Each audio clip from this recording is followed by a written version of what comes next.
South Florida বিশ্ববিদ্যালয়ের Tampa campus. সমবেত হয়েছেন শোকাহত শিক্ষক শিক্ষার্থীরা। বাংলাদেশের 2 ডক্টরাল শিক্ষার্থী নাহিদা বৃষ্টি ও জামিল লিমনের স্মরণে এই স্মরণসভা। ইউএসএফের প্রেসিডেন্ট মোয়েজ লিমামের উদ্যোগে ক্যাম্পাসের স্মৃতিস্তম্ভে যুক্ত হয়েছে বৃষ্টি ও জামিলের নাম।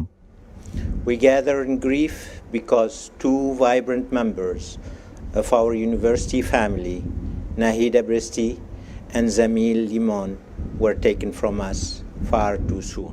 হিলসবোরো কাউন্টি শেরিফ চ্যাড ক্রস্টিনার গতকাল নিশ্চিত করেছেন হাওয়ার্ড ফ্র্যাঙ্কলিন ব্রিজের নিচে পাওয়া দেহাবশেষটি বৃষ্টির। গেল রোববার একটি ময়লার ব্যাগের ভেতর থেকে তার মৃতদেহটি উদ্ধার করা হয়। লিমনের মতোই বৃষ্টির শরীরেও একাধিক ছুরিকাঘাতের চিহ্ন ছিল। কাউন্টি শেরিফ বলেন, ব্রিজের নিচে নৌকা নিয়ে মাছ ধরছিলেন শিকারীরা। তাদের ছিপে ময়লার ব্যাগটি আটকে যায়। ব্যাগটি তুলে আনতেই গন্ধ টের পান মাছ শিকারীরা। তারাই পুলিশকে খবর দেন। সিসি ক্যামেরার ছবিতে বৃষ্টিকে সবশেষ যে পোশাকে দেখতে পাওয়া যায়, মৃতদেহও ছিল একই পোশাক। সপ্তাহের শুরুতে দাখিল করা আদালতের নথিতে বলা হয়েছে, 1 সপ্তাহেরও বেশি সময় অনুসন্ধানের পর হাওয়ার্ড ফ্র্যাঙ্কলিন ব্রিজের দক্ষিণে 2 শিক্ষার্থীর মরদেহের সন্ধান মেলে। লিমনের রুমমেট হিশাম আবু গারবিয়ের বিরুদ্ধে রাষ্ট্রপক্ষ হত্যার পরিকল্পনা ও হত্যার আলামত লুকিয়ে ফেলার মতো গুরুতর অভিযোগ এনেছে।